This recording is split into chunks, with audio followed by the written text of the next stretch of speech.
Замислете свет без медиуми, без вашиот весник додека го пиете утринското кафе или без да слушате актуелности на радио додека се возите или без телевизија. Како ви се чини тоа? Можеби за некои луѓе ова би биле идеални околности. Не знам, можеби повеќе ќе ги развиваме меѓучовечките односи доколку немаме медиуми. Но факт е дека никој не е имун на социјалните мрежи, секако и на радиото и на телевизијата како медиум, но колку е актуелно списанието како гласило, како медиум. На оваа тема ќе поразговараме со Сузана Мицева, новинар и поетеса и е дел од уредувачкиот одбор на струмичкото списание, слободно можам да кажам, Зенит. Но прво да ја поздравиме Сузе овде во студиото на Радио Марија. Добар ден и добре дојде.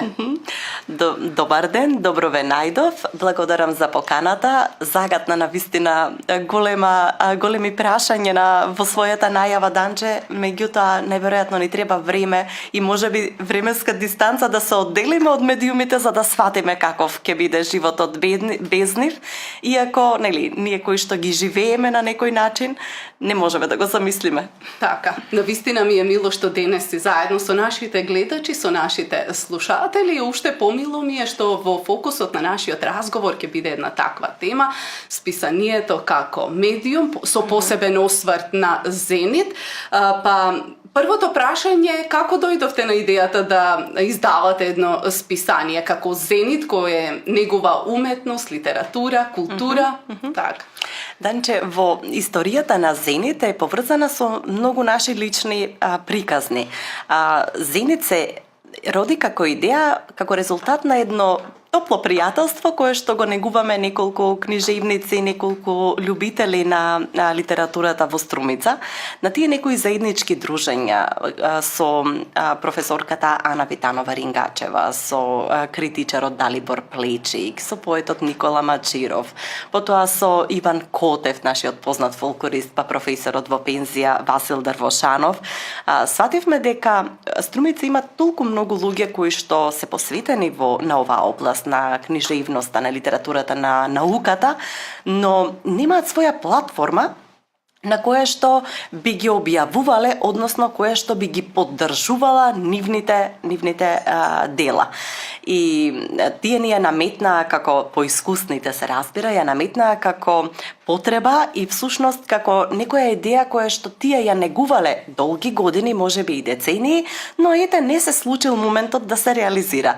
Ние можеби млади, полетни, ја прифативме како своја и решивме дека треба да се направи некаков напор и да видиме дали може да се реализира. И еве 5 години подоцна, Зенит е реалност во Струмица. Така, имаме должност да пишуваме за големите автори, за големите уметници, така и да ја негуваме културата, но нели се обесхрабривте? Не знам колку струмичани читаат списанија, Зенит е струмичко списание. Зенит како матичен град или како родно место може да се ја каже Струмица секако, меѓутоа тоа е дете на светот. Ова го велам заради тоа што не само што во нашиот редакцијски одбор има писатели од цела Европа, туку заради тоа што Зенит всушност ги пригрнува сите автори, сите научници, истражувачи, оние кои што уметници, архитекти, оние кои што имаат нешто да кажат и чии што глас вреди да биде слушнат, им даваме простор да бидат прочитани во Зенит и токму затоа тој всушност не ни припаѓа само на струмичани, но и интересот, верувајте, изминатите години Зенит да патува, а патува буквално каде што стапнува нашата нога на оние кои што го создаваме, затоа што носиме броеви и ја шириме мисијата на Зенит секаде каде што одиме на книжевни гостувања, на научни собери, на било какви размени. Професорката Ана имаше студиски размени во Бугарија, значи каде и да се појавиме, ние носиме и ја шириме таа некоја позитивна енергија која што ја прави ова списание, но исто така важно е да кажеме и дека Зенит има своја електронска PDF форма и ги прикачуваме на социјалните мрежи на Зенит групата. Се симнуваат безброј пати, затоа што луѓето македонскиот јазик, иако можеби не е толку лесно разбирлив, меѓутоа не е ни далече ни тук за читатели и книжевници од регионот, па така верувајте дека стигнал во многу домови во печатена или во електронска форма. Така. Тоа значи дека не само струмичани, туку и пошироко луѓето ја препознале вредноста на Зенит, со која би можеле да го менуваме културното обкружување. Така е. Во изминативе години многу пати на различни се организираа неколку трибини за книжевните списанија, особено за книжевните, на кои што познавачите, истражувачите, професорите ја истакнаа улогата лично на Зенит во целиот овој процес. Зошто? Затоа што Зенит има еден свој уникатен лик. Тој не наликува на ниту едно друго списание кое што излегува во државата. И тоа не беше некоја крајна намера. Значи, ние сакавме да ја родиме оваа приказна, меѓутоа не знаевме како точно ќе изгледа. Инспирацијата која што се раѓа соработувајќи на нашите состаноци, кога почетно ќе решиме дека треба да имаме, не знам, еве овој број конкретно, последниот да ви ја кажам идејата. Моментот кога слушнавме дека си заминала од овој свет големата Дубравка Угрешик, меѓу нас тројцата на уредувачкиот состанок се наметна истовремено идејата дека ние треба на оваа сјајна писателка да ја отстапиме простор. Понатаму, зборувајќи за нејзината улога како книжевник од овие простори, од балканските простори, која што имала силно влијание, таа живееше во Амстердам, во Холандија, тогаш ние всушност свативме дека има голем број писатели од регионот, па уште една нова слика, така ги нарекуваме одделните содржини кои што ги групираме во едно поглавје, слика 1, 2, слика 3 имаме во овој број. Свативме дека ни треба и едно посветено на југословенската книжевност и понатаму сите оние останати рубрики кои што ги имаме. И сето тоа што ние си оставаме простор да бидеме флексибилни, го прави Зенит да биде поинаков. И тоа им се допаѓа и го препознаваат не само читателите, туку и оние кои што се, како да речам, читатели со изострено сетило, затоа што всушност низ нивните раце минуваат бројни вакви изданија. Така, ни спомна дека каде што стапнала ваша нога, таму и Зенит е однесен. Од неодамна беше промовиран и во Србија, ако не се лажам. Па сакам да те прашам какви беа реакциите таму за Зенит. Така е. Во Србија имавме можност да го представиме Зенит на научните собири на кои што учествувавме. Конкретно на тој собир кој што е посветен на српската фолклористика, всушност не се само фолклористи, туку таму може да сретнете и професори од областа на филмот, на архитекти, може да сретнете правници кои што наоѓаат своји заеднички точки со темата со темите кои што се дадени на тој научен собир и всушност тие носат некои своји нови гледишта во областа на науката, се разбира.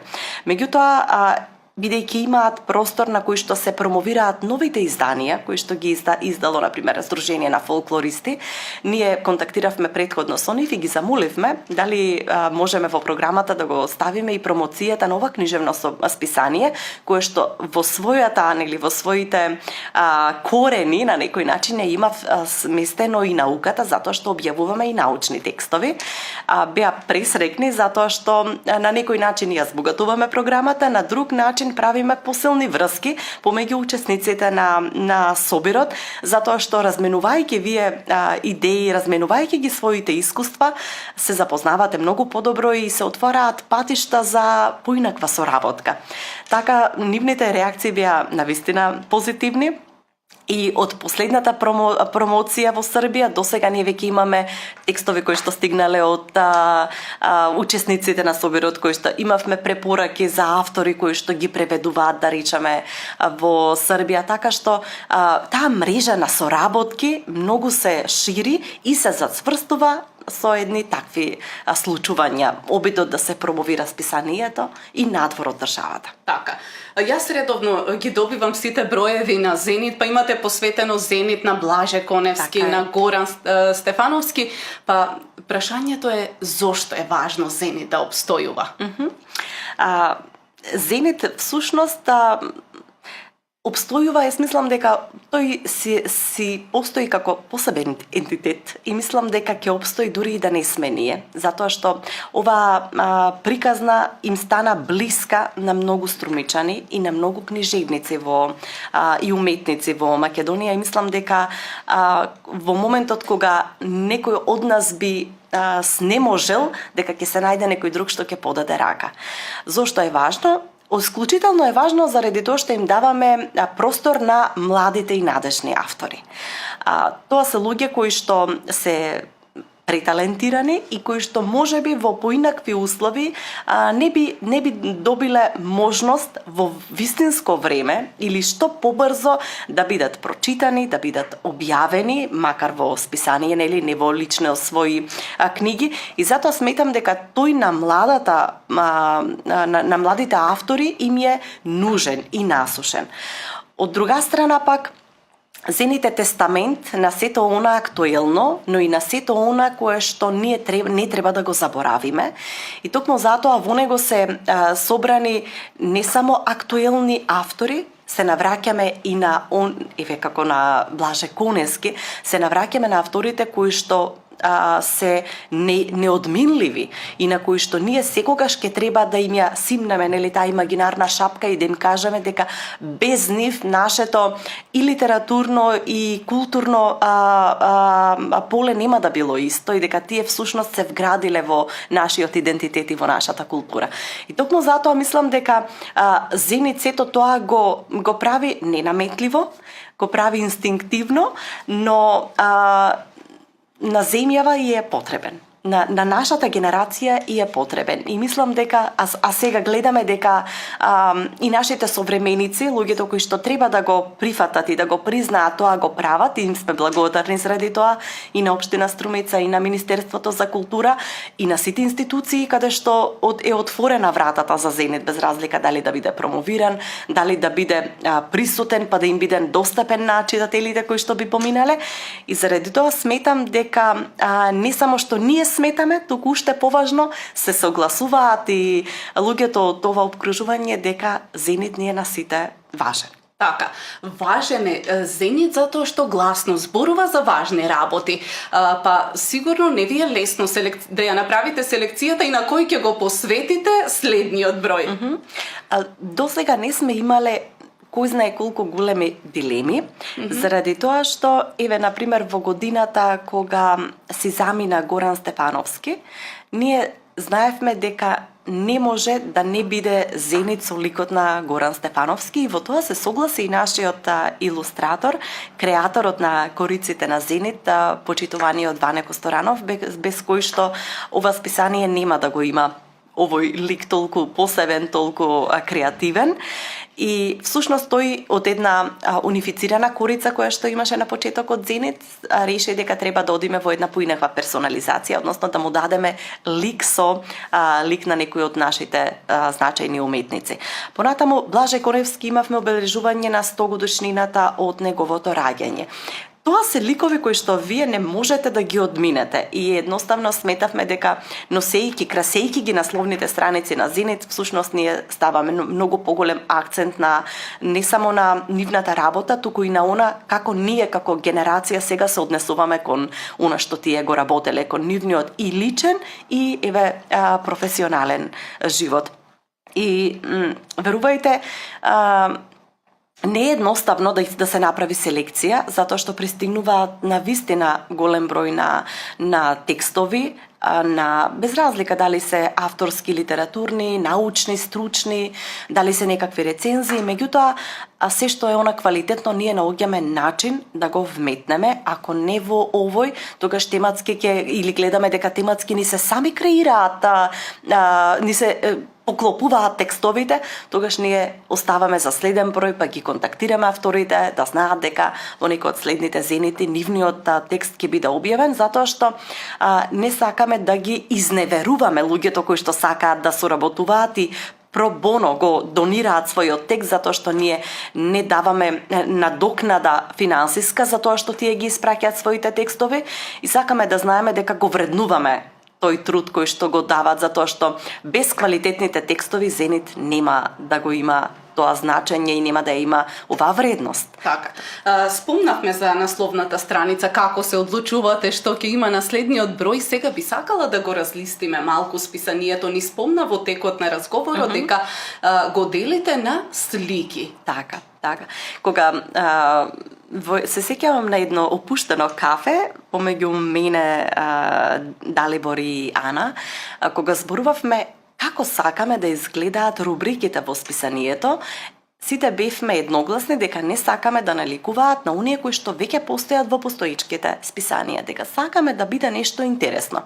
Например, бевме цврсто уверени дека треба да има интервјуа, не само оние кои што ние би ги правиле, интервјуа кои што ќе ни ги понудат наши соработници, но и такви кои што може би биле објавени. Да речеме, имаме сега преведено интервју со Дубравка Угрешич, кое што е правено пред 12 години.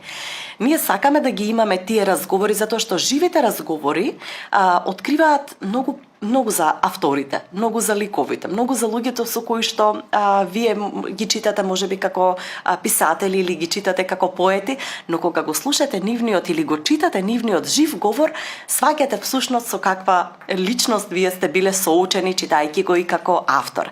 И токму затоа свативме дека треба да има интервјуа, но не сакавме да биде интервју, туку му дадовме креативно име, да речеме разговори во два носа, затоа што кога ние седеме една спроти друга, нашите носеви се оние кои што всушност се тука и го следат будно, нели, разговорот помеѓу нас.